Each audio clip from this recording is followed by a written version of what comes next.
Hello, hello, hello, hello. You're welcome to another edition of the Gaswa Outreach Show. It's been a while. We've been away for a while. We've been doing other things, but we are so glad to be back. Yes, and today we are back again. And as we always say, that please, if you happen to tune in, please extend the invitation to your friends and to your family. Today's discussion is going to be like no other. Yes, we're coming towards the end of the year, and this show happens to be the very last show from the Gaswa Outreach Show for the rest of this year. Please extend a special invitation to your friends. Bajo, we invite you now for the Namumbra, and today's discussion is going to be very, very special. I promise you. And as we, we promise all the time, we've assembled a number of guests to come and support us. So if you've seen the flyers, you know who our guests are, and we're going to be introducing them very shortly. I am super excited, and I hope that you are super excited too. So, without wasting any time, let me let you know again that we are the Ghanaian Social Workers Association, GASWA for short. We are based in the Midlands, but we have members across the country. And what we are more interested in is preventative work. And we talk about issues that affect our communities. Today's topic is so important. It's so important. And I'm glad to say that we have a guest that is going to reflect both on things that affect the children and also a guest that is going to reflect on things that affect the adults. So today, we are super excited to have you. So please, as we are saying that, share it with your friends. And if you are watching us live on Facebook, please like our page. If you are watching us live on YouTube, subscribe to our channels. And that way, anytime we go live, you get an instant notification. Please remember to press the bell if you are on YouTube.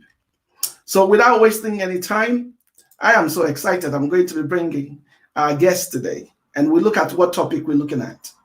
Yes, if you're familiar with the movie Home Alone, it is a movie that normally shows during Christmas. So the topic is so fitting. And, abandoning children at home alone is straight off neglect. And today we're going to look at the various aspects of neglect today in today's discussion. So that is the topic that we have today. Please invite your friends once again, because I know we're going to have an interesting comment. And if you happen to be watching us already, I've seen that my, number one head of service, Claire, is already tuned in. Oh, our sister, Josephine Free Fire, is also watching us live. Our secretary, Mami Ekia Befi Docus, is also watching us. And Rolf, thank you very much for tuning in. Please, when you can leave us a comment, let us know you can hear us loud and clear, and we appreciate that. So without wasting any time, I am going to bring on our guests so that you see them. So who have we got today? Today we've got two GASWA members. One of them is, joining us for the very first time. So we'll make sure that we introduce her shortly so that she can tell us a little bit about herself and why this topic is important to her. So, hello, Madame Portia. Hello, Kwaku. Welcome to the GASWA Outreach Show. Thank you. Thank you. How have you been hiding? I'm doing great. How about you? I'm fine. Where have you been hiding? Why is it that we've not seen you on this show, for such a long time?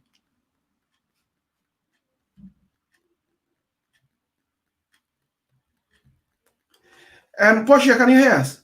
Can you hear me? I think that Portia is a little bit frozen out. So I would really suggest that you log yourself out and come back in, because your device is frozen. It might be the internet. All right. Okay. So can we then move on to introduce Mr. Dumenya first? Mr. Dumenya, you are quite familiar with our platform. So please, can you tell us about yourself and why this topic is important to you, Mr. Dumenya? All right. Thank you, Kwaku. Like Kwaku said, my name is John. Dumenya, a social worker, approved mental health professional, best interest assessor, and practice mental assessor. I have been on the show before. Today we are looking at neglect. Neglect is an important topic that I think our community needs to look into, especially when we travel from Ghana with our set values, which we are more like extended family oriented, community caring for one another. And then we find ourselves in Europe or England, where the society is slightly different and things are very person-centered. And sometimes we can lose our value to care for one another and be neglectful, knowingly or unknowingly. Maybe knowingly sometimes because of the economic situation, and you do that. And then unknowingly, maybe you're too busy and you forgot to take care of those you are about to take care of. Sometimes even ourselves. So neglect can be personal and also can be the responsibility you have over others and the care you discharge to them.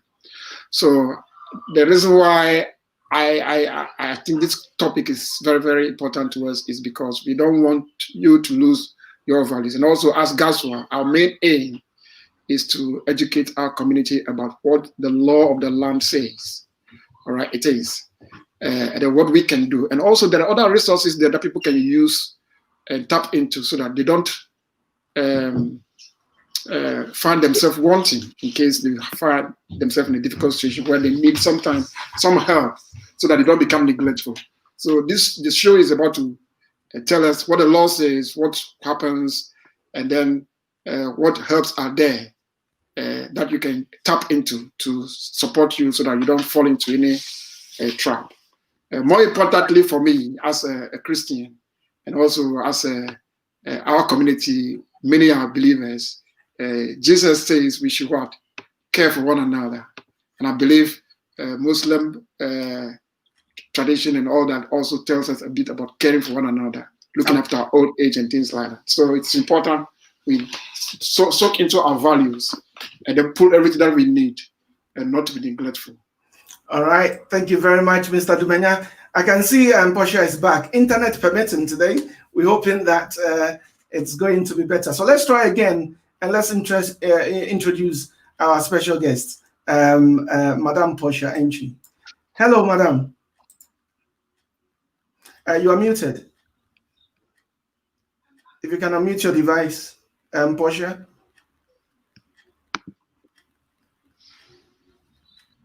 Come on, Portia.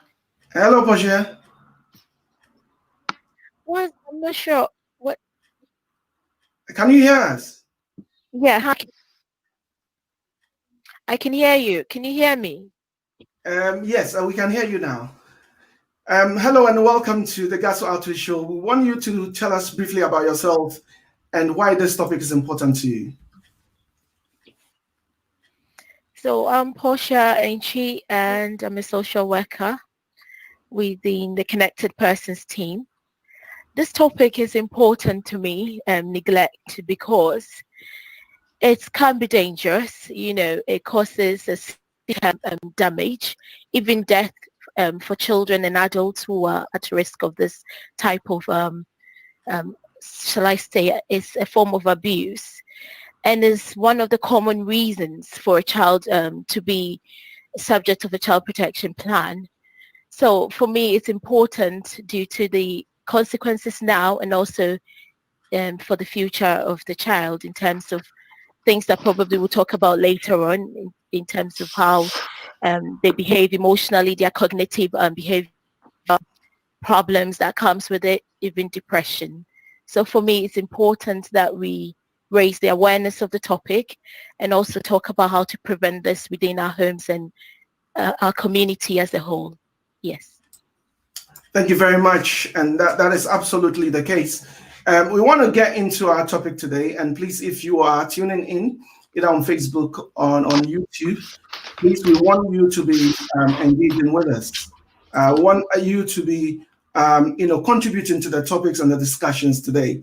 Today, we are a little bit slow in getting people to join. I'm hoping that the internet is agreeing with people because it can sometimes be a little bit tricky. So let's see who's joined us. Oh, Nshiraba, Jemima, congratulations, by the way, that you've been able to, sort out, your registration, and now you are a fully fledged social worker in England. I'm sorry if people didn't know.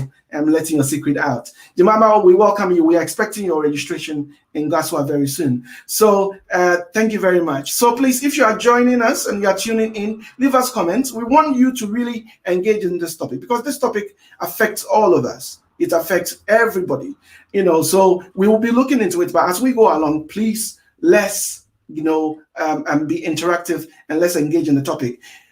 Let's start off by looking at what neglect actually is. And I would want to bring Mr. Dumenya on board to start with that discussion. So when we say neglect, what is neglect? All right. Thank you, Kuku. In fact, I would like to look at neglect from various dimensions, and I'll zone into what exactly we mean, social workers, when we are dealing with neglect. All right. So neglect can be looked at from personal level, interpersonal level, systemic level, and then when neglect is become abuse, that is where social workers we get involved. You know what I mean? So I will start from personal level. For personal level, sometimes we have people neglecting themselves based on it could be change of circumstances. Some people love their loved ones and their circumstances changes and they become very neglectful. They neglect of their property hygiene, personal care, personal hygiene, medical care, physical care, emotional, psychological well-being, personal development, and finances. Sometimes people, also activity of daily living, things that they normally do, they don't do them anymore. So personally, at the personal level, people neglect themselves in that manner because of something that has changed in their life. It could be social, it could be health, major medical concern such as cancer, HIV, or things that are very terminally oriented can affect a lot of people to neglect themselves in a way. So many ways affect their mental health. They become neglectful of their personal well-being. So that's personal neglect at the personal level. Yeah. Okay. Before you move on, John. So if I understand you correctly, what you are saying is that when we experience a major trauma in our lives, like a loss of a partner, or if we, have a major issue like maybe lose our work or something, it can lead to us letting ourselves go and not taking care of our personal care and the rest. Is that what you mean by neglect? That's a neglect. You are neglecting yourself. Yes, major incident happening in your life changes your usual routine. So if, for example, every day you have a bath in the morning and then you get up in the morning at 6 o'clock, you have a bath in the morning and look after your personal care, shave nicely. And after a major event like you lost a loved one, or lost a job, or diagnosed a typical health problem, or sometimes some disorder that you have no control over can affect you not to be taking care of yourself anymore. So you are neglecting yourself in that paradigm. And also, you can look at a child in the same context. A child at a particular age is able to do A, B, C, and D, and for some reason the child is becoming very withdrawn and things like that. So the child at the personal level will be neglecting their capacity to care for themselves at that age. All right. So you can draw from that as well as self-neglect at the personal level, neglect at the personal level. The interpersonal level, when it comes to neglect, you're talking about responsibility that people have over others. So if I have a responsibility over my children, then or my aged parents who are living with me, or people who are dependent on me, then that's the interpersonal level. So that is where we see most people becoming no longer responsible for what they are doing. They lose concentration, or they become willfully neglect, or they don't care anymore, or they withdraw their services completely. So then you are neglecting somebody because you have a responsibility over somebody. Now you are no longer providing the care and well-being services that the person needs from you. So it becomes interpersonal neglect, yeah? Okay. And then systemic neglect can happen when institutions neglect population. So, for example, Black and ethnic minorities feel sometimes neglected for not having certain services available to them. Yeah. I use a typical example like when you attend a training, well, say first aid training, they tell you about the symptoms that you see. When you see A, B, C, and D, you know that the person is losing consciousness and all that. They describe the person is pale in skin, the lips become blue and things like that. And I ask myself, can you see a Black person pale in skin? You know, can you see a Black person's lips turning blue? Or what? So I see that's a gap in the training whereby they only focus on where the research informed them in terms of discolorization as a symptoms. Okay. But you can't see that with a Black person. So that's an institutional neglect. That's how I look at it in a way.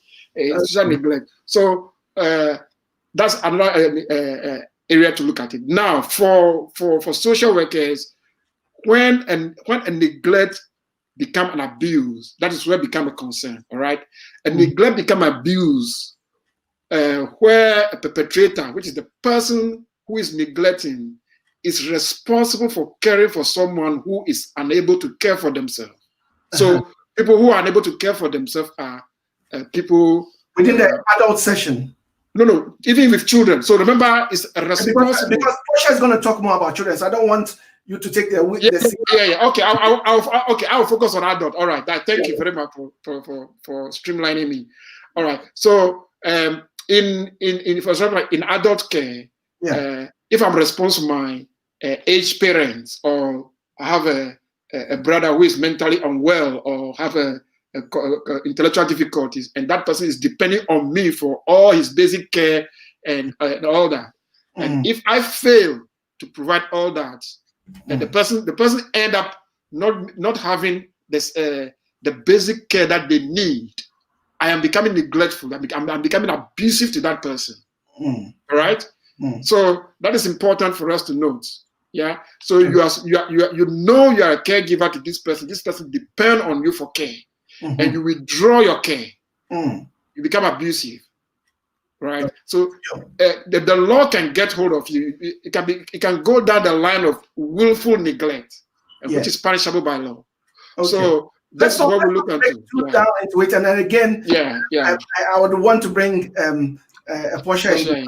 I don't want her to feel neglected. Yeah. Portia.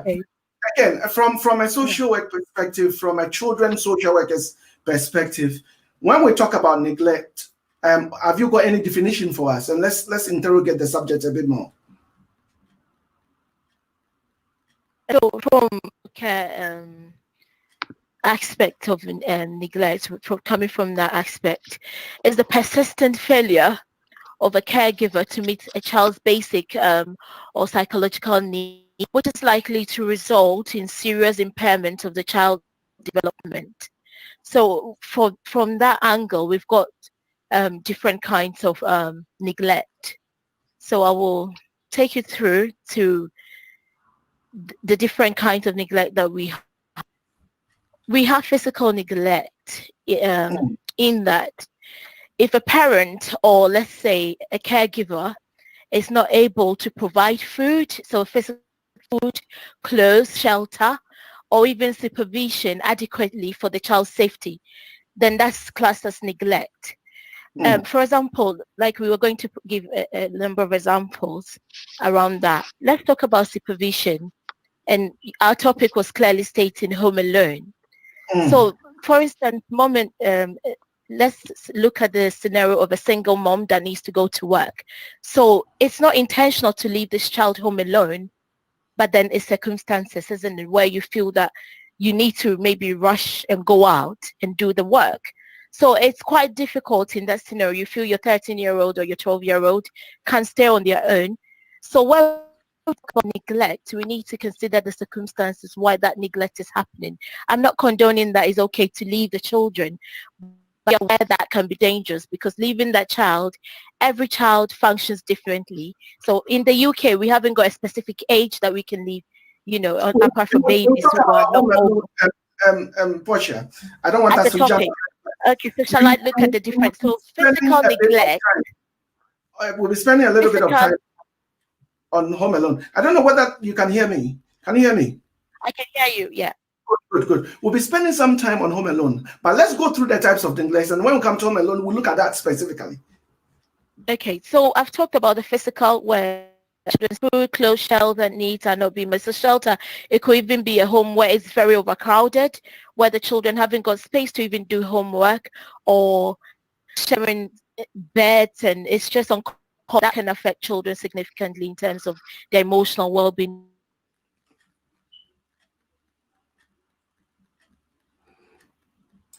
Even in school, there's education where a parent Portia, is not ensuring that. Yes, can you hear me? You were breaking up a little bit. So okay. Can you take your time and explain again? Can you repeat again? Because we want to make sure that everybody that is listening can understand what is being said here. So let's look at the home situation where you're talking about neglect. And you're saying that there is a bit of overcrowding.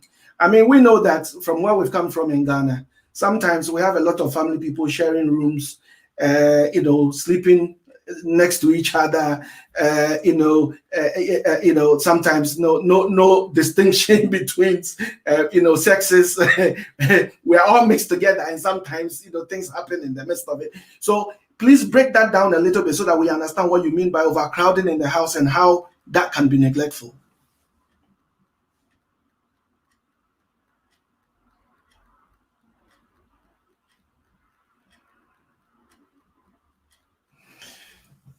I don't know, but you're frozen out. Again, your internet is playing up a little bit.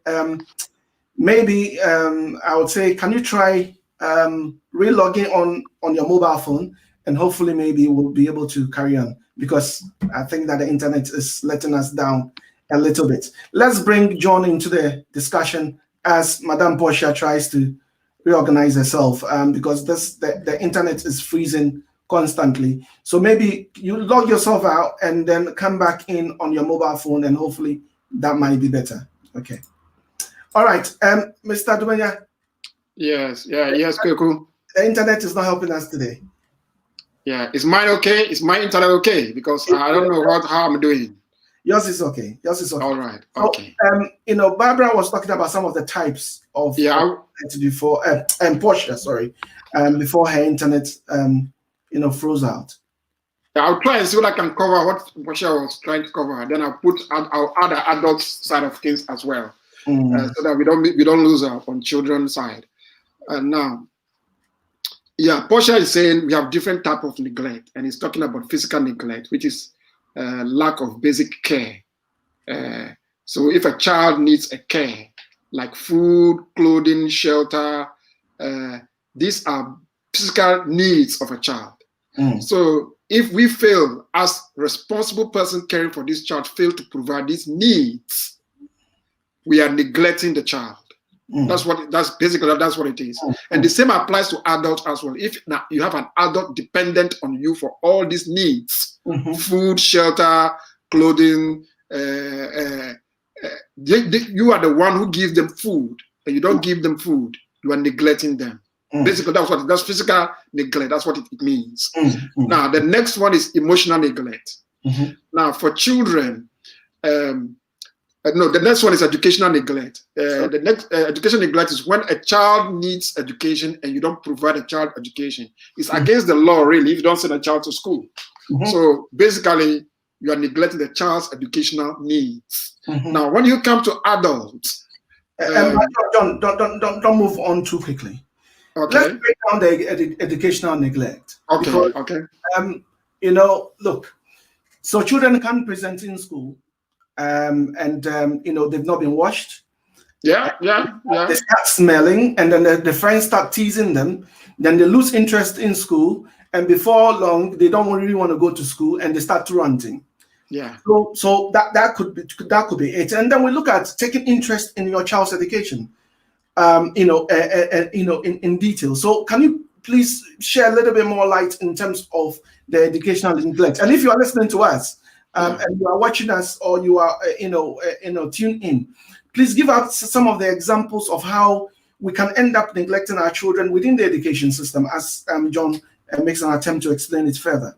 Yeah, what you just did there was to link the physical neglect with educational neglect, because they are interlinked, really. Yes.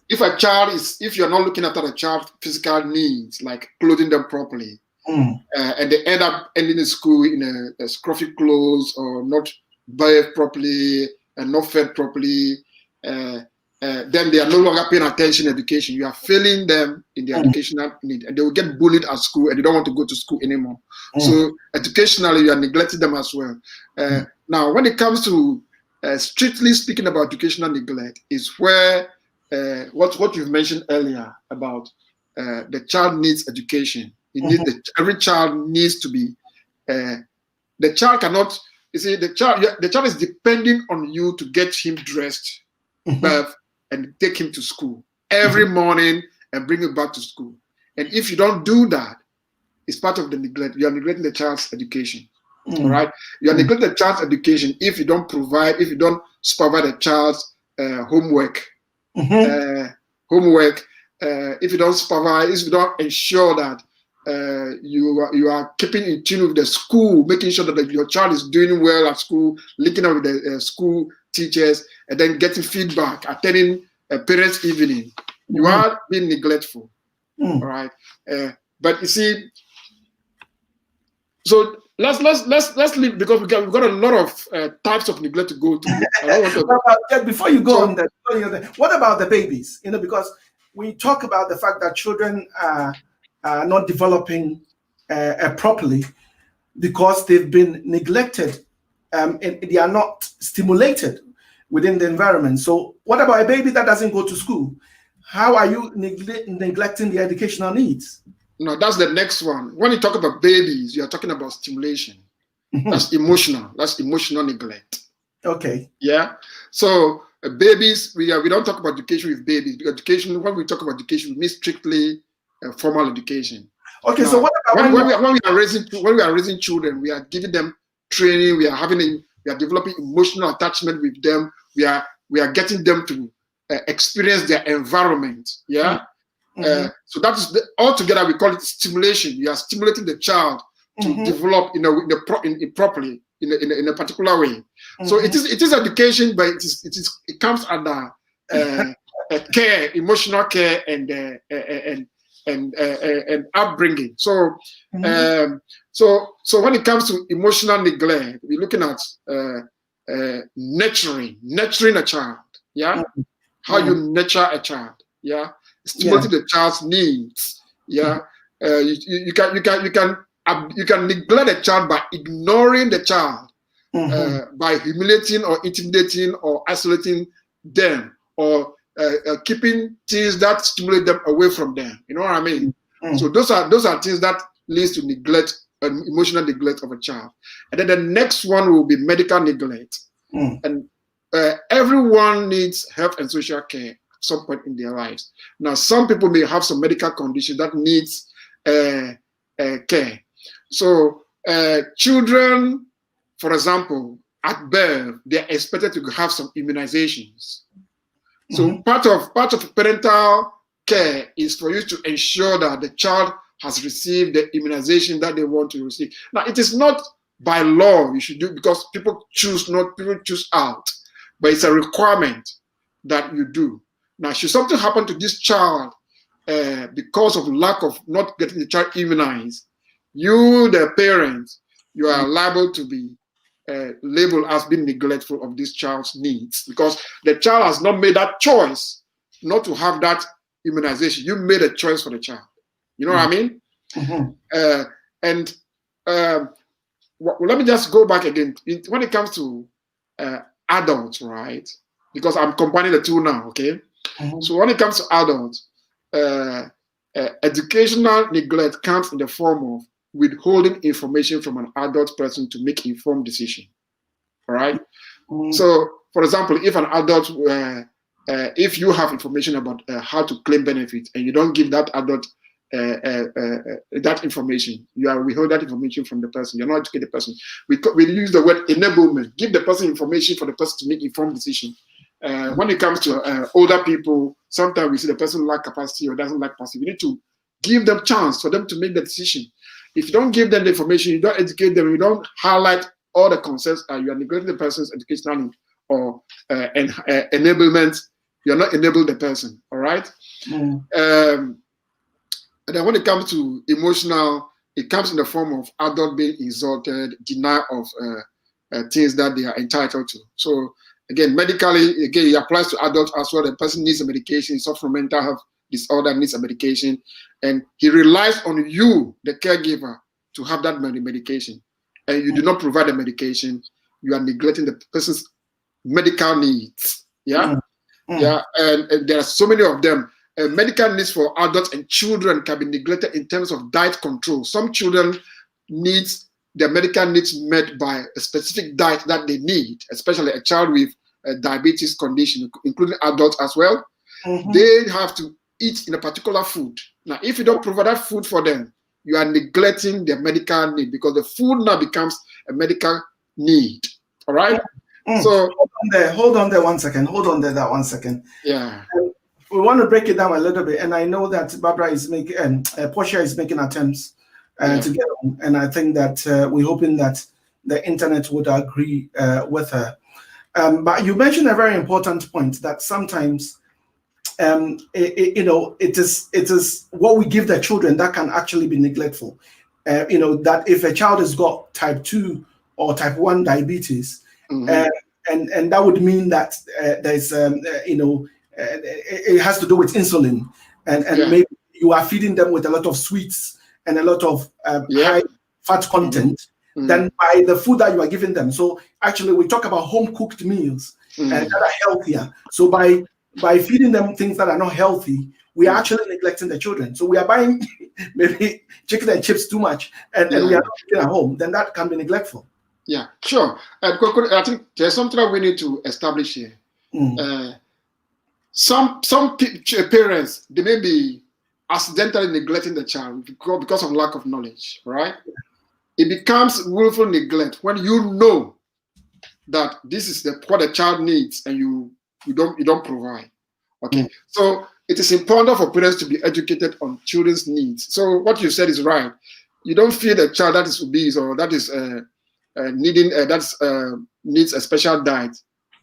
Given the diet that is contrary to what is prescribed, it means it's deliberate, isn't it? So that's abuse. That's abuse. That's where we get involved and take action, make sure that child is safe because the child is no longer safe in your care. Yeah. All right. So that is important. Yeah. Thank you for raising that, Kweku. Okay. Other form of neglect is financial neglect. Yeah. This goes very well. This go along with adult really.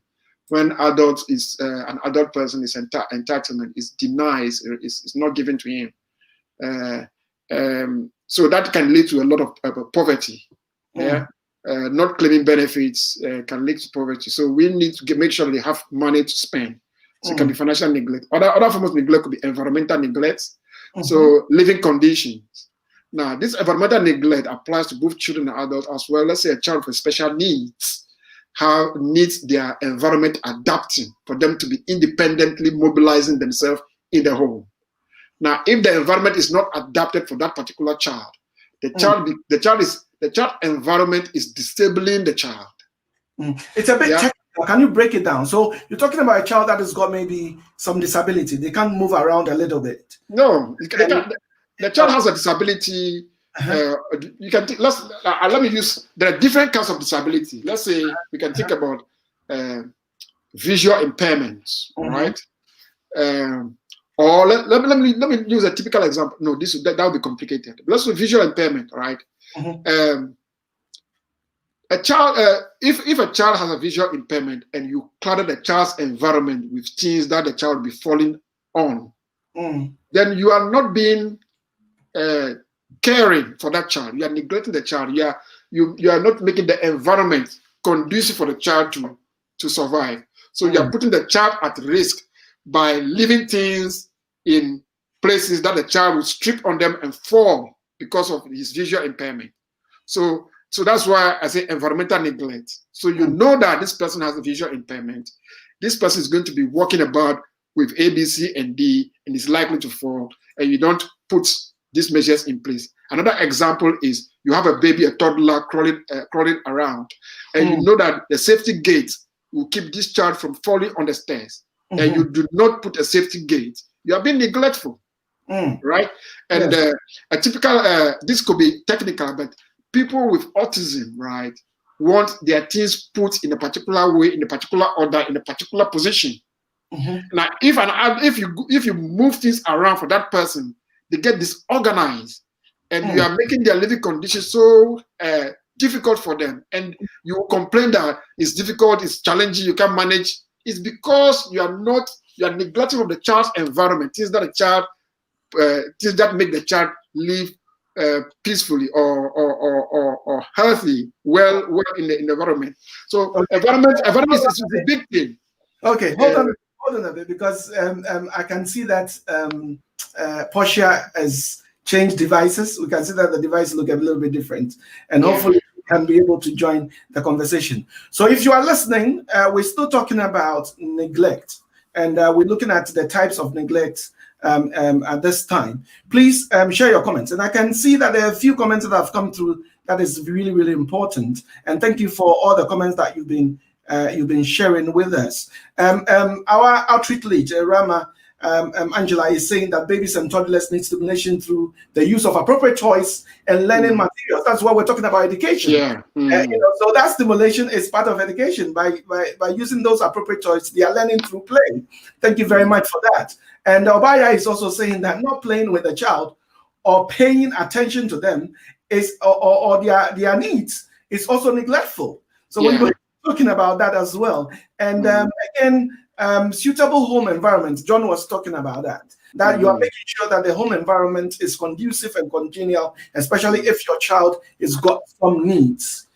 Making sure that it is adapted so that the child can explore the environment is also neglectful. John, I know you've spoken a lot and you hold the fort a lot, but let's bring Portia in. Yeah, good. Hello, Portia. Hi, I'm back.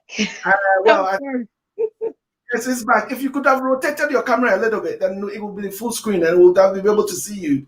But let's see whether that is going to work. Okay, I think that your rotation is locked. But anyway, carry on. We can hear you. That is what's important.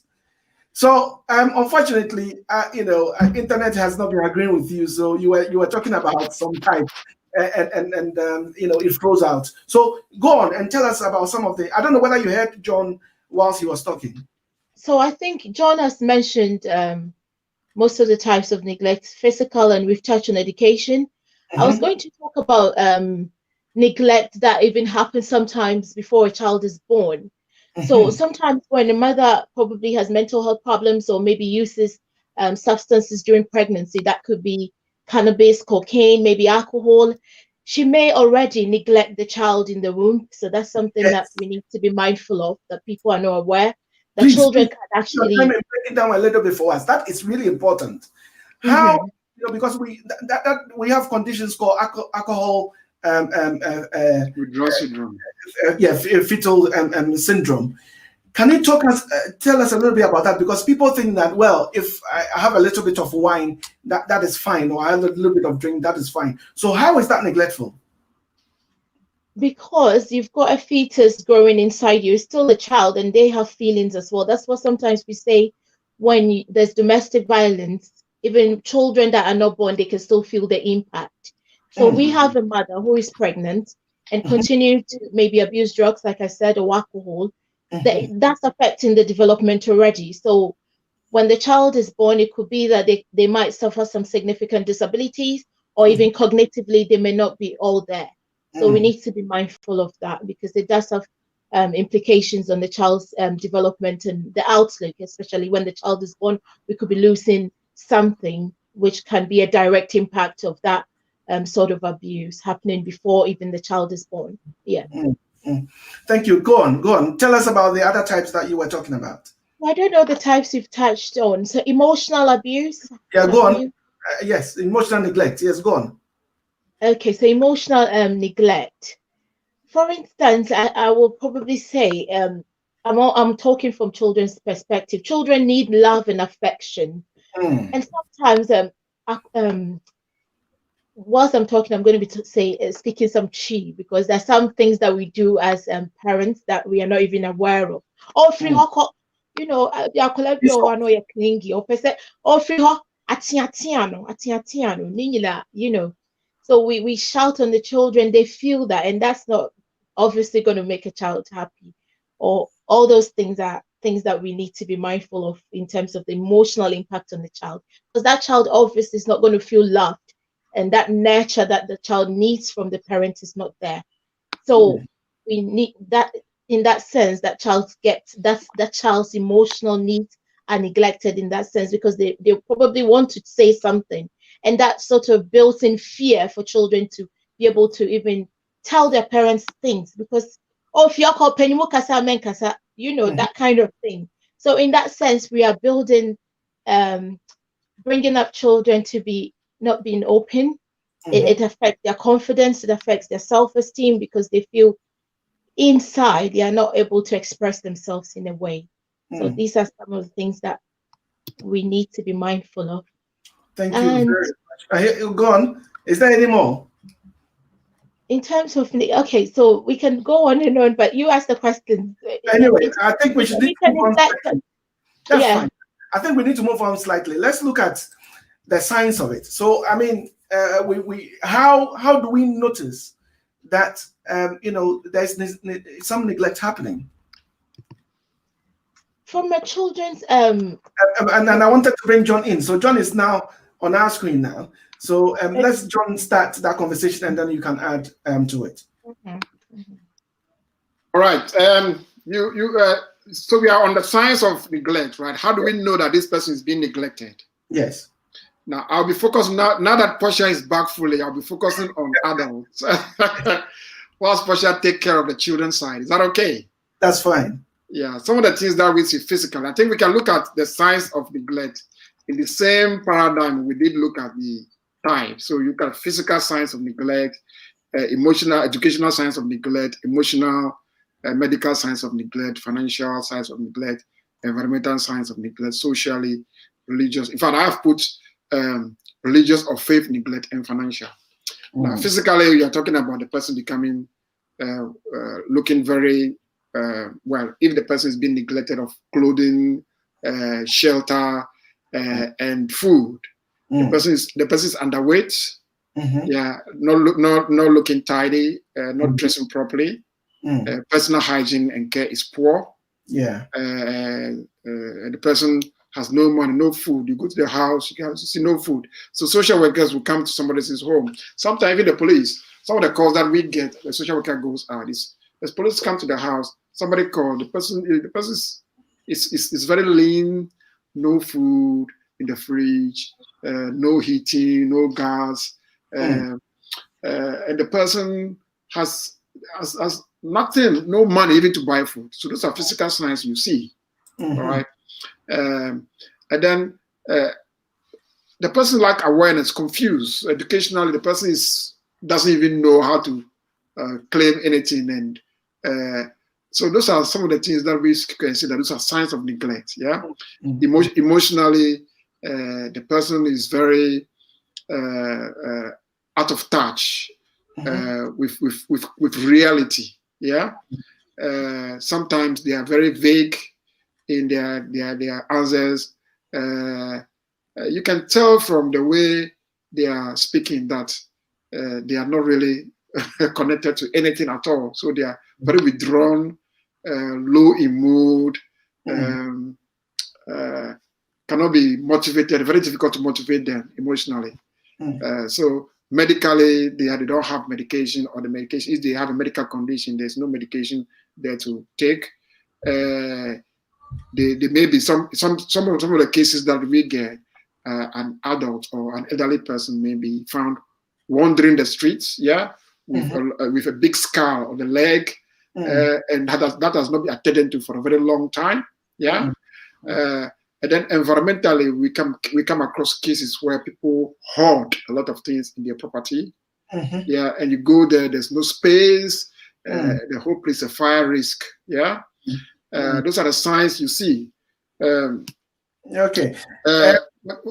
Financially, yeah, and then socially, they are very isolated. Nobody's visiting them. They've been there. They can't tell you who the family is, and nobody's visiting them. And now, because of our community, I think I need to mention this religiously, especially with the professionals, can be neglectful of people's religious needs. So people with faith sometimes become into contact with services, and then all of a sudden, there's no plan, or their care plan contain nothing about their faith, their religious beliefs, and that can be neglectful in itself. So I just thought I should mention that. All right. Okay. Can I bring Madam Portia to the conversation, please? Portia, so we're talking about signs of neglect. Again, let's focus a bit on the children. I think that John has done justice by looking at the adults. So how do we recognize that this child is being neglected? So I just wanted to say first and foremost that there's not often no single indicator that a child is being neglected. You may notice more than one sign, and your concerns might become even more frequent if the problems are mounting up. So some of the indicators could be living in an unsuitable home environment, for example, in a home that isn't maybe heated properly throughout the winter, that it's cold in the house, so that's an indication that there's some sort of neglect going on there. Even physically, some children, in terms of what they are wearing, it could be dirty, smelly clothes, that the clothes have not been washed properly, or they're wearing inappropriate clothing. Even wintertime, they're wearing, they're not in inappropriate clothing, weather appropriate clothing, they're still feeling the cold. Sometimes particular children could be particularly hungry. They seem to not have had breakfast before going to school, or their packed lunch have not been provided, or parents have not provided money for the school dinners.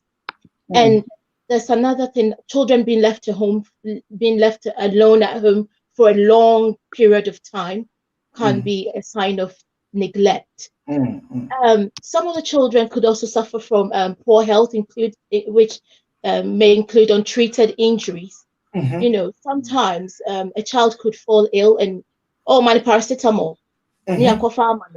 without seeking appropriate medical attention for that child. There could be underlying issues or something significant happening, for that child, but we just ignore it and hope that it doesn't become a big issue. Sometimes there's repeated accidental injuries due to lack of supervision.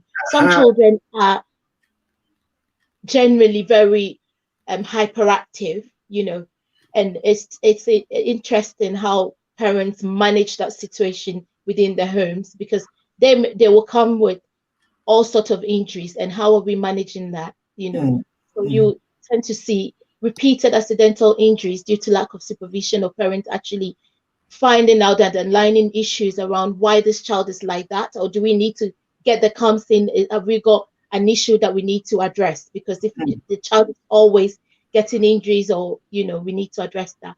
And sometimes, so I'm talking about the medical aspect, reoccurring illnesses or infections for a child that remains untreated by the parent can also be a sign of neglect. And some children can be anemic, mainly because they've not been fed properly. They're not getting the right nutrients within their meals. They're not having that balanced diet that they require to grow robustly. So yes, I can go on and on. We can talk about babies. Babies sometimes babies could have frequent untreated nappy rash that is sort of not being treated, and the failure for the baby to thrive, maybe not reaching developmental milestones in terms of being well stimulated within the home. Have they got toys? Are parents playing with them? Are they reading to them at that early stage to help them, develop both mentally and physically, So yes, you said a lot there. Thank you very much, and they are very good. And can I bring our viewers also into the conversation a little bit? Parental alienation is also a type of neglect. in the form of emotional abuse, as well as the basic care needs are not met, shelter, food, warm, clean, home, environmental stimulation. Yes, thank you very much, Claire, for those points there. And then we have Emmanuel also saying that emotional neglect also, includes children not receiving enough love. Yes, there is no evidence to show that children has enough attachments and bonding with the parents. Parents don't, when children are upset, and children appear to be unloved. Yes, so if we are unable to attend to our children properly, as John said, that when the child is crying, and as Obaya also said, that babies that are left crying for food, they become fixated and then they start to distrust the world. So thank you very much for all those comments. Let's move on a little bit. And let's talk about the effects of it. Now, I mean, I wish that Tina Latifa Jones was here, because she's a foster carer, and sometimes, children who come into foster care, and have suffered years of neglect, the evidence is quite there, and she would have been able to share, personal experience in terms of the children that she's fostered and how that impacts on them. So, John, can I come to you first? When children are left in neglectful environments, when children are adults are neglected, because you are also looking at things from the adults' perspective. What are the long-term damages and the short-term damages that these have on adults? Okay. In fact, let me give you a bit of statistics. Then I can talk about these statistics. Yeah. Yeah. There is a research about safeguarding cases, safeguarding cases research. All right. And this research is conducted between 1st April 2018 to 31st March 2019. Okay. And part of this research, right, is indicating that Section 42 inquiry in adult care is when there is a reported incident of an abuse or something that's occurred, or an adult needs care, and we need to inquire. So those has been conducted, and out of in that year, it is indicated that there has been an increase by 8.7% of abuse reported cases. And when you look at the numbers, it's about 116,230 individuals. That's the increase. That's the increase. So and then also in that safeguarding, they're saying that the conclusion is that majority of the safeguarding cases was as a result of neglect or act of omission. And it has accounted for 31.4% of the risk that adults face. So now you ask me, who are at risk, right? Or what was the question? Yeah, I'm talking about the effects of it. How the impact, when people are left in neglectful environments, how does it affect them short-term and long-term? Okay. Now, imminently, I think like we've covered so far, I think when I was highlighting the various type of neglect, physical, emotional, educational, financial, environmental, right? People become very sick. Yeah. Some people get very ill. People are become very vulnerable to illnesses. Some people, because of lack of resources, they might end up shoplifting because they haven't got they are financially neglected. As a result, they've got to eat, so they end up going to the shop and getting something. So they end up committing crime. Some people, honestly, there are several cases, especially with older, the higher risk group are the older people who are housebound generally. And if nobody visits them, we are talking about fatality. That's how that's how dangerous neglect can be. All right, people can yourself who even die months and months and years, and nobody knows what happened because they have been neglected. They either been neglected by the family or the system or whatever. They are lost in the net as a result. They end up dying like that. People have worked mainly in mental health, right? You see neglect, especially somebody who is having a depressive illness. You see the impact of neglect in the way they look, right? They become very thin, okay? Some to the point of being rushed to hospital to be given, tube fed, you know what I mean? Some environment become very poor. They can't be motivated to do anything. They can't look after the environment. So you look at the environment, you see that's how the neglect is impacting on them. Some because they don't have medication, they become very ill, and they have to go through admission again under section of the Mental Health Act because their medical needs have been neglected. So the person is supposed to give them medication, does not give them medication. They become ill, have to be admitted to hospital, right? And others become socially distant from people, because there was a plan or somebody who's supposed to get them engaged with society is not doing what they're supposed to do. As a result, they become completely socially isolated. So it affects them in a very negative way. That impacts on their physical, mental, sociological well-being, and the environment. So that's the impact you see. You see the impact in all those spheres of the environment of the person. Okay, thank you very much for that. Can I check? It looks as if Portia is frozen out. Hello, Portia. Yeah. Portia, are you there? Can you hear me? Yes, I can hear you, but it looks like you're... I know I'm gone totally, but I can hear everything. So I'll just crack on with it. I'm sorry. Yo, crack on. Yes. Okay.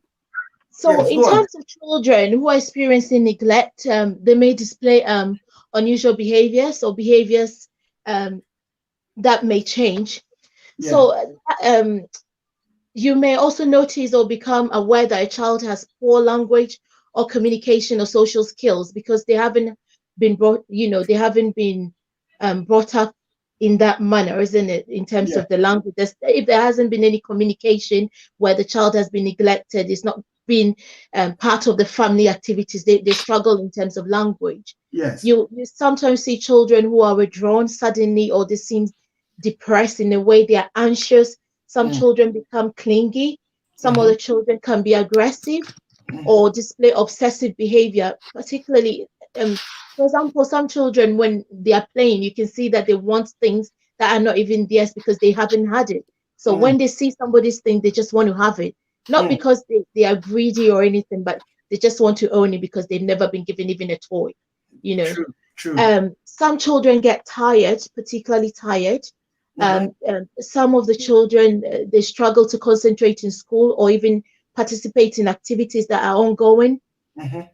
They may be missing school. It's also a sign of neglect, when the child has not attended school for a significant period of time. That is, is some sort of neglect going on. What might be the issue? We don't know. You are right in that, because especially in the cases where maybe the children, the parents are on some, abusing some substances like alcohol or drugs. I mean, they might be, fast asleep during the daytime, and so they don't even know whether the children are in school or not.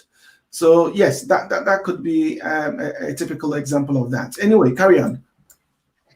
And sometimes some children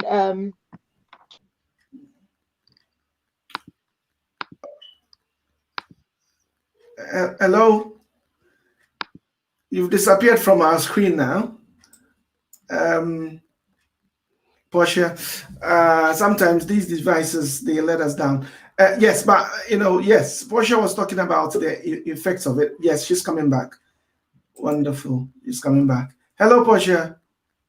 Some children could start to use drugs or alcohol as a coping mechanism. Maybe a teenager that's felt neglected, doesn't fit in, and might turn to alcohol or drugs, or even seek that sort of emotional warmth from strangers where they could be sexually exploited, especially for young girls. So you tend to see that isolation, like John said, in children as well, where they if there's internet at home, they might not particularly be part of family activities, but maybe on the internet talking to strangers and actually meeting them where they could be sexually exploited. Hold on there. This one here, I think that most of us, if we are going to be we're going to be truthful, we are guilty. When we come back from home and we are tired and we give our children the iPads and the tablets and the laptops, and we leave the internet and the television to look after our children. So are you saying that we are neglecting the children? We need to be mindful of the time, and so that's also feeds into the lack of supervision because parents are tired. Let me give you an example. Think about a number of hours that you've spent on the Facebook looking at all sorts of things that are not particularly relevant to you or bringing any food to the table when your child's homework has not been done. So dad is on the phone, mom is on Facebook. Now, luckily enough, we've got Facebook screen time, so you can actually check and track how long you've been listening to people fighting and things that are not, sort of. Is it, you ask yourself, I'm not saying don't go on the Facebook, but is the time proportionate to how much time you're giving your children or the attention that your child needs from you as a parent, So we could look at that as another area.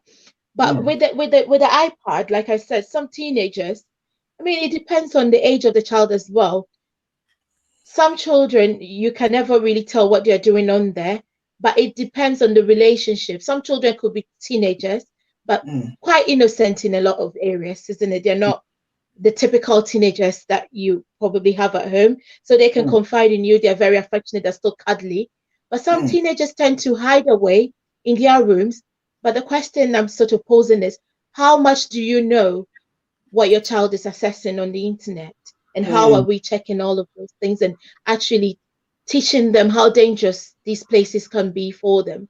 And Obaya is also saying the WhatsApp, that we are always on WhatsApp looking at group chats and the rest of it. But before we move on to John, briefly touch on who is at most risks. Which category of children tend up to be most neglected. And then we move on to the children, and then we move on to John to tell us about the adults that are likely to be neglected. I'm talking about the children. Which category of children are most likely to be neglected? Okay, so we've got children with disabilities. Yes. And I suppose having a child or caring for a child with disability brings its own stresses, especially when you don't know them. It depends on the level of disability, because some of them is quite significant. Maybe child is in a wheelchair, and that poses in itself places a lot of stress and demands on the carer. So these children are quite vulnerable in terms of it actually being emotionally abused in a way. No, we are pulling it to the home. That's not say, that kind of thing. And all those things. So those children, it's none of their faults, isn't it? That they are disabled in a way. How do we manage a disabled child that it's stressful in a way, but they still need equally the same love as any other child, and even more because of the circumstances that they find themselves in. A child that is born prematurely or low birth weight can be a risk factor because they are, fragile. They need a lot of care and attention. So if you have a parent that's neglecting that child, that can, that places that child in more vulnerable position. And that have complex health needs. As I said, disability could be a complex health need. However, that maybe experiencing mental health needs, maybe ADHD, autistic children. So it could be complex health needs in that regard. So can also experience, I think, is the demand in caring for those children and how well we manage, how we understand the situation and how well we want to learn how to manage. Because are we learning about the condition? Like if you give birth to an autistic child, how well are you willing, how far are you willing to understand the condition and offer safe care where the child is not impacted negatively, And right. children in care are also vulnerable in a way, because if you're in care, sometimes I think I listened to that kinship session about children in care feeling that the foster carers have a job to do, isn't it? So they're not it's quite a challenging job to do. However, the children in care also come with a lot of issues, in terms of emotional well-being. Some of them have had several years of trauma. So you're dealing with children that have experienced significant trauma. They could have been abused. They could have been sexually humiliated in one way or the other. So they've got their own issues that sometimes specialist intervention to manage and prevent, those conditions from escalating to a level where it becomes dangerous. And children in seeking asylum, asylum seeking children, they are not with their families, so they are high risk as well. So and before we bring John, yes, thank you very much. Before you bring John in, I'm glad you mentioned that, because the children in care, and they've gone through, as you said, they've gone through a lot of difficulties, and sometimes what you look at is the behavior, isn't it? That is as a result of the trauma they've experienced and all that. They become quite distrustful of people, and when they meet them, what you see is that they are angry and all that. And again, the children who are also seeking asylum and they have no families, and we see a lot of them, and it is quite distressing. John, and briefly before we go on to Home Alone, and I know that Portia is eager to talk about Home Alone, can you tell us about the adults too, in terms of who is likely to be neglected? Yeah. Before I go over to I think we've whilst I was speaking, I think Portia also has mentioned the groups really. But before I go on, there's something that is very common in our community, which I would like to raise. Okay. Because sometimes we can we can be so familiar with neglect that we don't even recognize it. This is particularly to we the young ones who are now working and looking after our aged parents, right? What we tend to do, even both in Ghana and in this country, is we will then arrange for a young person to be looking after our mother or our grandmother whilst we go to work and come back. Okay. The question is, do we consider that young person's educational and development achievement at that point in time, being a young carer? Yeah. So we might have a cultural way of managing our family system that is very neglectful of children as well as older people. Now, coming to the older ones, do we consider also the fact that this old age mother may be feeling very isolated by we denying the aged mother all her friends in the village and keeping the old mother in the city, home alone in a house with a child? You see, so there's emotional neglect there. There's emotional neglect there. There is social neglect there. There could be health neglect there, because when that older person needs serious medical care, the child you left it with the person to look after this older person is not able to. We'll do that on assumption that the older person can look after themselves, but they are not always able to do that. So those are the things that we need to watch. So when we are asking a young person, or we pick somebody from our village to come and look after our mother in the city, we should be thinking about neglecting that child development needs. Yeah, some will argue that maybe that's the best that could have happened to that child if the child would have left in a village. Well, it could be arguable so, but we should know better and make sure that even when the child is with you, they need education, they need all that they need a child needs. So their childhood is not robbed away from them. You know what I mean? And also, when we are moving our parents from, when we move them from Ghana to come and live in the UK, look after our children are grown up, and then we put them to no parking. You know what I mean? So what happens to them? How are we looking after their socialization? How are we looking after are we linking them to other women of the same category for them to socialize? You know, we might be neglectful. So that's one thing I want to raise. So those are the groups that I've mentioned two groups now. So the other ones that are very vulnerable, the people that are very vulnerable are older people. Yeah, I've talked about older people, people with hearing impairment, visual impairment, physically challenged, diagnosed with serious medical conditions, have mental health problems. They have intellectual difficulties. Intellectual difficulty means learning difficulties, right? People who may have alcohol misuse problems, drug problems. They have poverty. Now, the core of the issue is that these people are going to be depending on others for their needs to be met. Their physical needs to be met, their educational needs, emotional needs, medical needs, environmental needs to be met. These people are vulnerable. Once they are not able to provide those needs for themselves, they are the vulnerable group that we are working. They are the ones who are at risk to be neglected. Okay, thank you very much for that. Now we come to the crux of today's topic, really, because so often we fall foul to this, where we say the children are asleep, they are in bed, they will not wake up.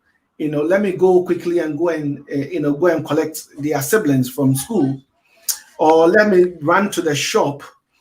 And then we've had situations where a 2-year-old will get up, and then will not see anybody in the house.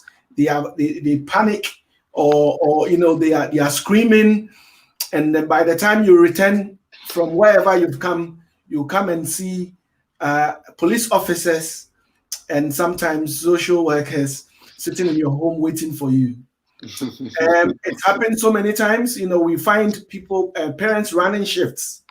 The woman is working in the night, the husband is working in the day, and sometimes you find the situation where maybe there's a delay on the bus, or there's an accident on the road, and they are saying, my husband is going to be here in 15 minutes, so let me go. And then they leave the children alone. And then something happens, or a neighbor realizes that the children have been left home alone, and they ring the police. And by the time you come back from home, the police are waiting for you. This has happened a lot, and I mean to say that especially those of our Ghanaian folks who've come from certain aspects of Europe, especially, and they come to UK, and then they realize that there's a cultural shock in terms of this. Let's take our time and give some advice in terms of this. First of all, let's look at what the law says and what advice is there for parents and for carers in terms of leaving children alone. And I would want to start with Madame Portia. In terms of home alone, I think I'll talk about majority of there was a survey where social workers believe that children should be at least 12 years before being left alone at home for 4 hours or longer. And they are more likely to consider a home alone scenario as neglect if a child is injured while left unsupervised. Okay.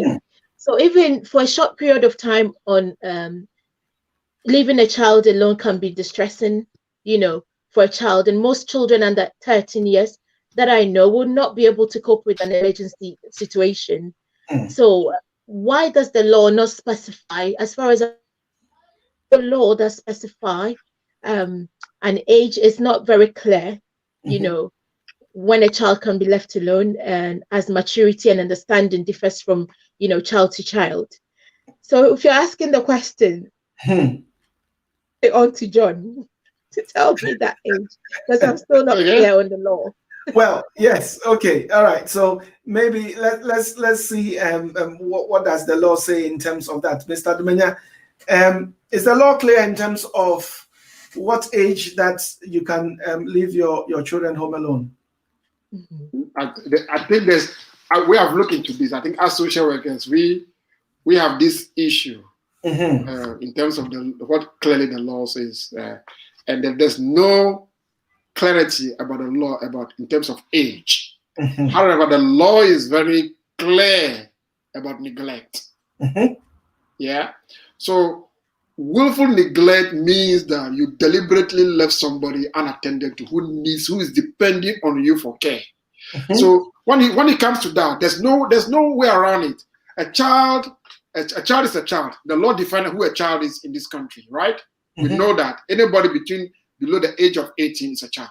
Yeah, that's very clear. So if that child is depending on you for care, and you've not provided care at any particular point in time, you are neglecting that child. And if it is deliberate, it's a willful neglect. It's punishable by law. That's the bottom line.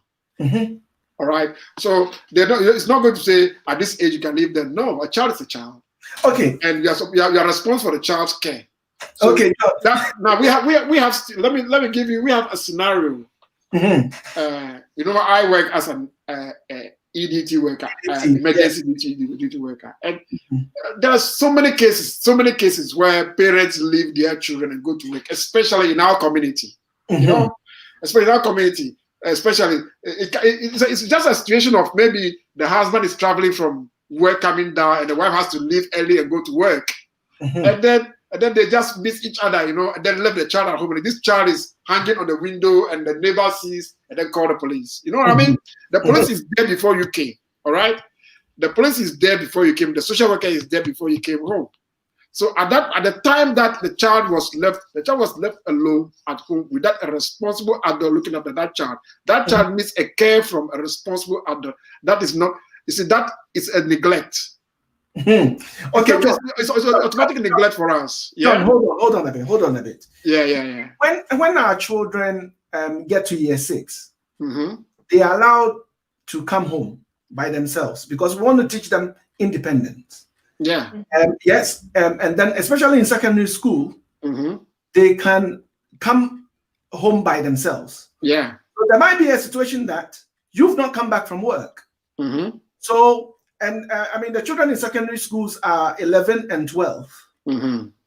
So again, you know, if the law is saying that children are up to age 18 or 19 and 17 and a half. Yeah. You know, at 17 and a half, they can look after them. I mean, they can look after themselves. So what about those scenarios? I mean, how do you? So what do you do in terms of that? I mean, are you able? Is a child in secondary school able to stay home by themselves? Yeah, I can tell you that having said what the law says from the legal perspective. Now, when we are applying the law, remember the law is being applied by human beings who are looking at the case by case. They look at a case by case basis. All right. So, like you are saying, if the child is competent, we have something in social work called the child is guilty competent or competent in certain areas. So a child can be 18 or 17 and a half. But that child's mental capacity is like a 2-year-old. So will you say that because of age, they have I think it's brilliant that the law has not prescribed age really, because it will make a whole lot of mess with the whole thing. If age was prescribed, because you put age on it right now, and a 17-year-old is a 17-year-old, but a 17-year-old with a mental capacity of 2-year-old, and that person, no. So I think. The law says, don't neglect your child, don't neglect your child. If you there are circumstances where we come into contact with children age 16 at home alone, we ask them, so my mom is on the phone, this is the contact number, and the police just, okay, there is this is a competent 16-year-old or 17.5-year-old. It's got a mom's contact number. They've asked the child questions and all that. They will not take it as serious as a child who is maybe 6-year-old and left home alone. You know what I mean? Yeah. So it is case by case basis. That's what we look at. But at the end of the day, children are not supposed to be left home alone. Period. All right. Right? When you leave them alone, so you make arrangements. So you need to demonstrate what arrangement have you made for their safety, because they are depending on you for care and everything. What arrangement have you made for them to receive the care that they are depending on? Okay. All right. Become neglectful if there's no care provided or no arrangement made for that person to receive the care that they need. All right. Let me bring Portia in, and after that we can go on to just tell people about some basic advice that is there for all caregivers. Okay. So Portia, let me bring you in.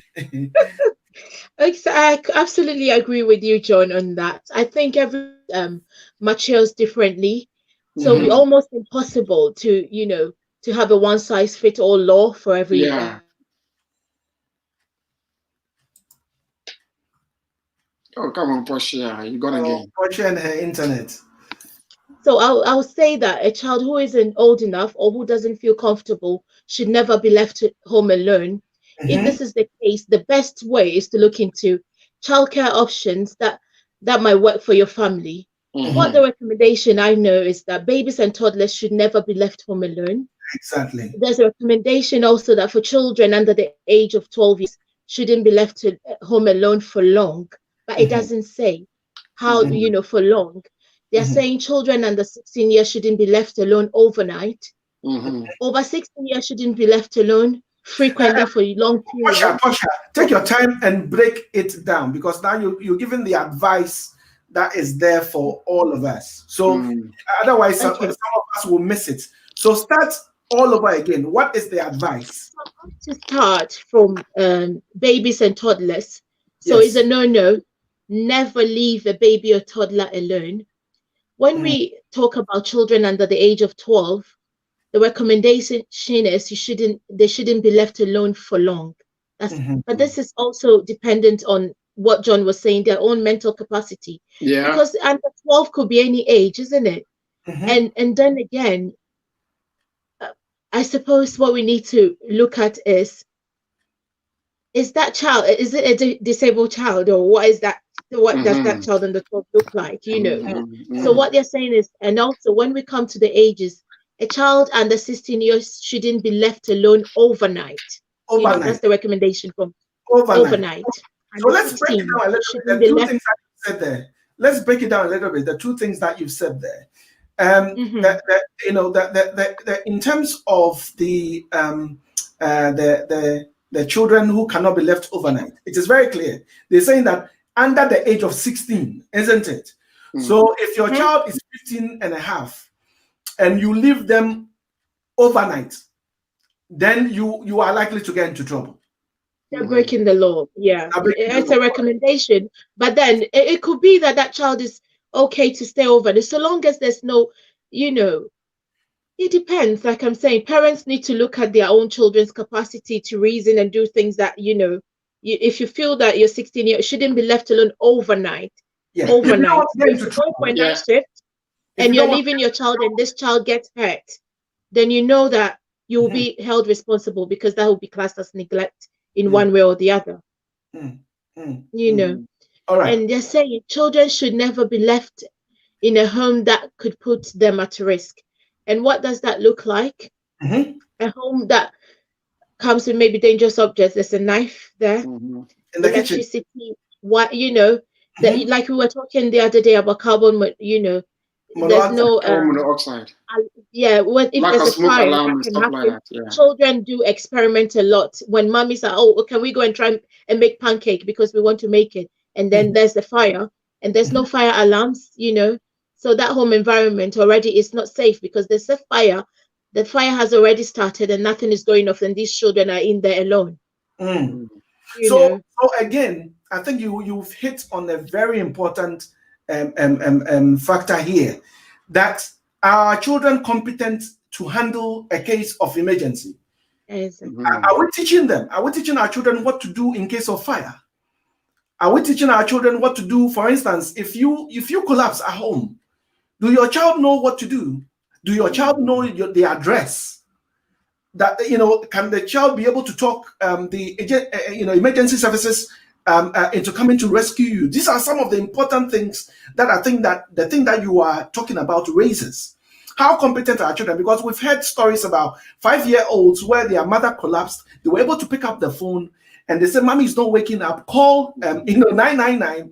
The child was able to direct the emergency services home for them to come and save the child's mother. The child was 5. So again, the point that you've made there is so important. That what are we teaching our children? How are they? As John said, what arrangements have you made? Do they know who to call and who to contact in case of emergency? Thank you very much. You continue before I bring John in.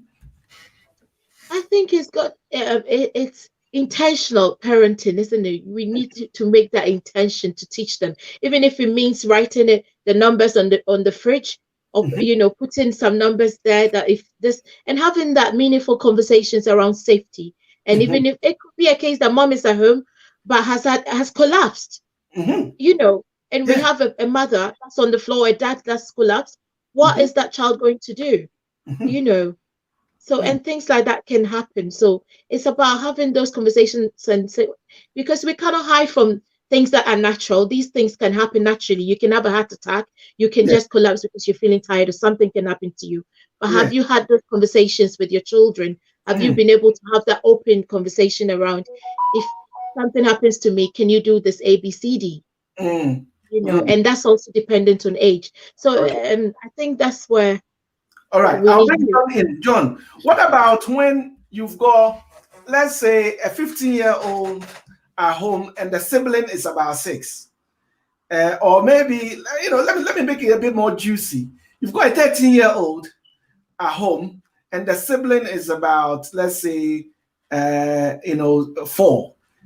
Is that okay to leave the children, because you've got one that is a bit older, and then you've got one that is a bit younger, leaving children in charge with their siblings? Well, I think because our program is aiming at educating our community, I'm being careful not to leave any gray areas for our community to be confused about, and to make reference that, that social worker says this child is 16 years old, so they can be left home overnight or things like that. I think the core of the matter is that any child that you left home alone is going to be subjected to scrutiny by the parents. That's the bottom line. So if this is to our community, do not leave your child alone at home without making any proper caring arrangement. All right? Okay. So that's the bottom line. A police come into contact with something happens. Let's say if you're a 16-year-old, you're very competent, you left the child alone, and then you'll go to work, and he or she started having a party at home, and there's fire or there's fight or there's things like that. Who is the responsible adult in the house? That's the question they will ask. So I will not go into this permutation about 13-year-old, 6-year-old who is no. Parents are responsible for their children, and the children are depending on parents for care to meet their physical needs, emotional needs, all the various needs that we've talked about today. So the question is, at the point of you leaving or going to buy something from the next door, or keeping something from next door, or going to work or whatever, what arrangement have you made for the security of your children, for the safety of your children, for them to continue to receive the care that they are depending on you for? That's the bottom line. Yes. So whatever happens, that is how we're going to look at it. So if you don't make an arrangement and you know very well that they are depending on you for care, and this ABC has happened, you have willfully neglected your children. Bottom line. All right. Thank you very much. And we'll be wrapping up soon because our time is almost there. Please, as you've heard it, bottom line is, what arrangements have you made? Yeah. Please, especially when the younger sibling has got additional needs, don't leave them in the care of another sibling. And children also fight. Children also fight, especially the young ones. The young ones, huh? I mean, I've got one at home. The young ones, they fight the older ones. Yeah. And for some reason, they are more stubborn than the older ones sometimes. So when they fight and the older one said, okay, suit yourself, they can get out of the house, they run down by a car and anything can happen. So please, let's take those advice. Bottom line, let's not leave the children home alone. Now, I don't want us to forget about adult home alone as well. Oh, yes. Quickly, because we're running out of time. Adult home alone. Now, adult home alone, one of the challenges that we come across in our line of work is it's common. It's very common in this country. Adults, they left home alone. They are living by themselves, and they've lived by themselves for a long time. When it becomes an issue is when they are no longer able to live independently at home. So you see adults wandering on the street, don't know if they are confused. So sometimes the police come into contact with older people, very confused, only in their night pajamas, and then in the middle of a road. You know what I mean? Yes. And you ask them, they say, oh, they are going to the bank in the middle of the night. Yes. Very confused. Yeah. So that's what's likely to happen when we don't provide a care and we know that people are at home alone. Now, I don't know whether we're going to what helps are there. Is there on a question of what helps are there? I think that is the last thing that we're talking about as we wrap up. In terms okay. So when we get there, maybe I'll mention things that we can do. You can't talk about it right now because we've run out of time. So you might talk about it. All right. So certain basic things that we do in social care, especially in adult care, is that we try as much as possible for people to live in their usual environment, in the place they know very much, rather than dragging them or facilitating them to go into care. Now, going to care is not a bad thing. It shouldn't be seen as a bad thing. When they need it, everything that we do, it has to be need-led. So we assess and then say, okay, this is needed. Then we take that decision. All right. But we as local authority or as social workers, we try as much as possible to enable the person to continue living the way they want to live for a very long time. So we can arrange home care where people come and look after them at home. So again, we are not leaving them unattended to. We are providing carers from home. So you might hear people saying they are care workers. They go to sleep in somebody's house and come back home. That's their job. So they are making sure that this older person is not living alone. And there's a government support for that, all right? And there are support also where families can be supported to care for their loved ones. So some other older people want to be looked after by their families. They don't want to accept care from any other person. And there's an arrangement can be made, all right? I have arranged a care package for a family that is going up to now for about 10 years now. They're still going. That the family rotates. You know, they come and sleep. One person come and sleep with the person, sleep over, and then they rotate among themselves. And they are getting paid for that. You know what I mean? For doing that. So we call it direct payment. So those services are there. What is important is that if you have an adult person, adult parent, or an adult son who has difficulties and they are not able to care for themselves and they are depending on you for care, and you have reached a point where you are not able to provide the care, the point is that you should contact social care for help. What we will do, because the Care Act clearly state that it places a duty on the local authority to assess any adult who is in need of care. So it means at the point of you making a request for help, it means that the care that you are going to provide may no longer be available to that adult. So that adult now become adult in need of care. The local authority then has a duty to assess that adult and then make judgment about how best we can support that adult. And it could be that we support you to carry on supporting them. We can support you by maybe sometimes giving you carers allowances so that you don't work full time, you can work half time and then use the other half time to look after your loved one. And that will be more even cheaper for the local authority that the person come into care. You know what I mean? So there are help out there. We don't want you to suffer in care. We don't want you to be in a situation whereby you'll be neglecting your loved ones and get into trouble with the law. So call for help and you receive the help that you need. Thank you very much. And I'll quickly, because we've run out of time again. Portia. So if you happen to be a single mother, you've got children, you have to go to work.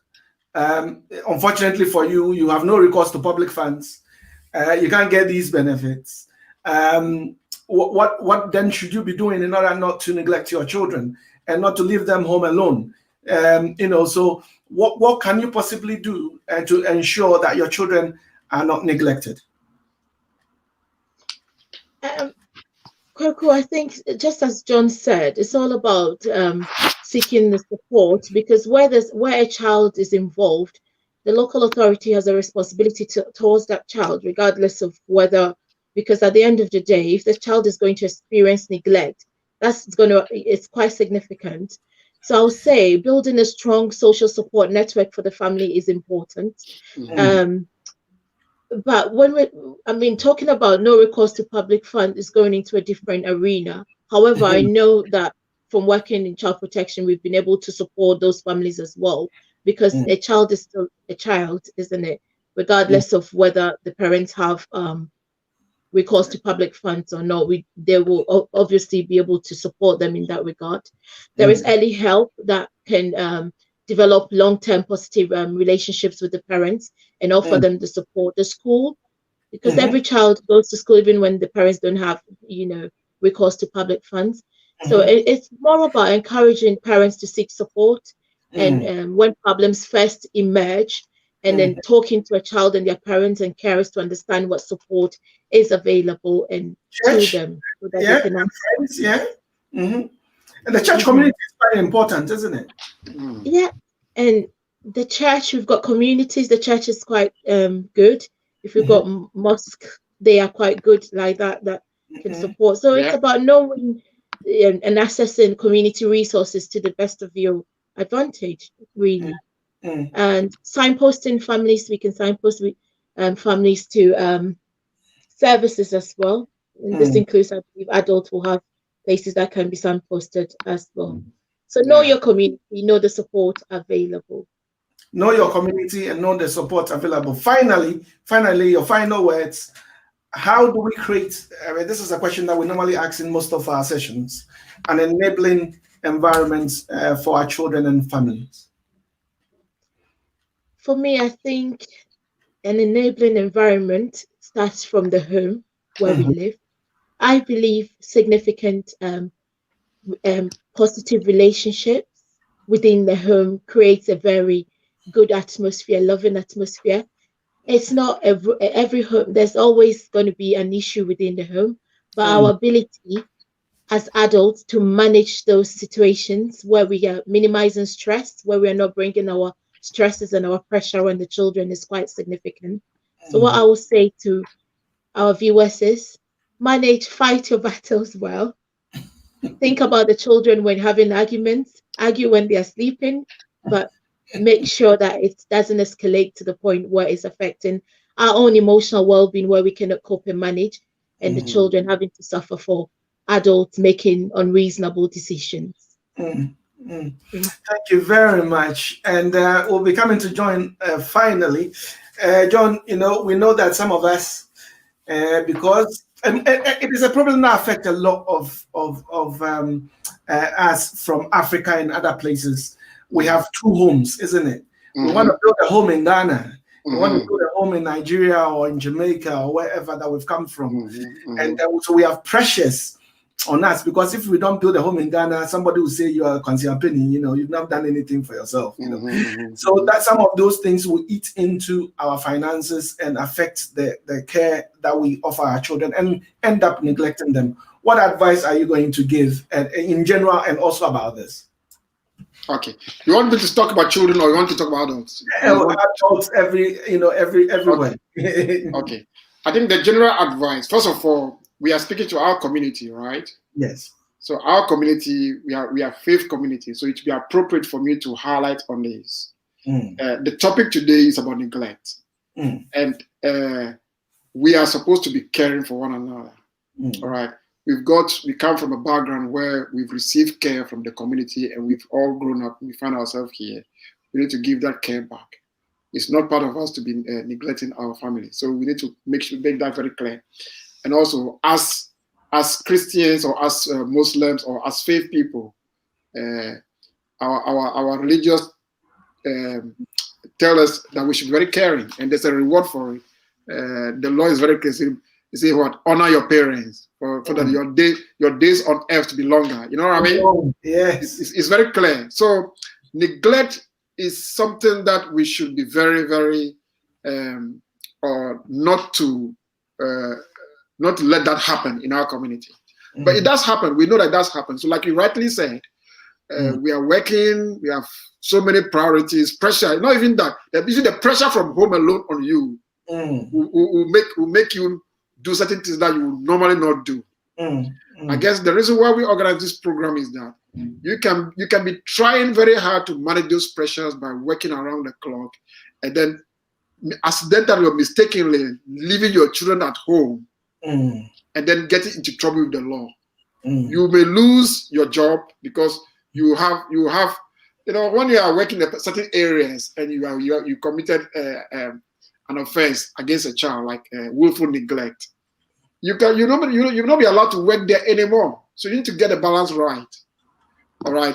So what I say is that, as always, use the resources available to you. Social workers are there not only when there's a problem, also to help you resolve issues, help you to care for your family. We help put families together.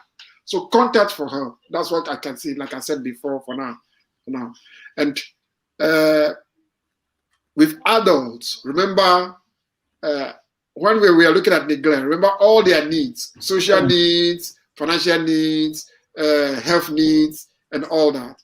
If you are the one giving the care, they are depending on you for the care. And if you're not going to provide the care, both children and adults make provision. And if you can't, ask for help. That's it. Ask for help. So what you need to do is that, remember, neglect is punishable by law. When you find yourself in a situation where you feel that you are more likely to neglect your loved one and you need help to carry on caring for them, there is help for you. All right. Ask for help. Okay. I can see our children have started calling us. I can hear mommy and daddy at the background. So it is about time. Please join us and thank our guests so much for the knowledge that they've shared and the time that they've put aside and set aside for us. We want to say thank you very much to them. So can you please help thank you, our guests already, they started coming through. Thank you, Portia. Thank you, John. Oh, somebody's thanking me as well. Thank you for thanking me. And then it is coming through. Oh, well done to Gaswa. And thank you. Please, let's help thank our guests for making time to come. As we said, this is going to be the last show for this year. We didn't know that we were going to do this at all. It was COVID-19 that brought all this about. And then now we've been able to operate from April till now. We are in December. Next year, I'll be coming your way again. I promise you next year that we're going to have a few other hosts to come and assist us in the work that we do. So thank you very much, John, and thank you very much, Portia, for coming through. So want to say goodbye to you. So bye for now. Bye for now, and bye to you, John, and thank you very much. Yeah. And we would see you next year. Because we have various topics that we think that help us with. So until next year, we meet again. Thank you very much for all the support. Okay, goodbye now. Bye. Bye for now. And then can we say goodbye to Portia too? So all too soon, ladies and gentlemen, we come to the end of another discussion. I believe that we've learned something from it. Please, let's be mindful of the neglect. We heard about the consequences of neglecting either our children or adults and how it affects them. So can I say thank you so much, those of us who've been part of us. Yes, thank you very much, and bye-bye. From April till now, we are so grateful. We'll be coming your way next year with more topics. There are some of the topics that we need to go back and look at because they are so important. God bless. I've been your humble servant, Kweku Afram, and I've had regular hosts like Ophelia Texan and Angela Apia, who were co-hosts who came and assisted us. Thank you for all the guests that have come through. We are very, very appreciative, and because without you, we wouldn't have been able to, host this program. So we are so grateful to you. We again are the Ghanaian Social Workers, Association, GASWA for short, and we say that please contact us if you think that you need any help from us. So until next year, I'm wishing you all a Merry Christmas and a prosperous New Year. We're hoping that next year, we'll be able to mingle again and see each other again, and life will be much better than what we found it today. So can I say until next year, it's adios from me, from GASWA, from our outreach lead, and from all the executives and all the outreach people who've come through to assist us throughout the year. Bye-bye.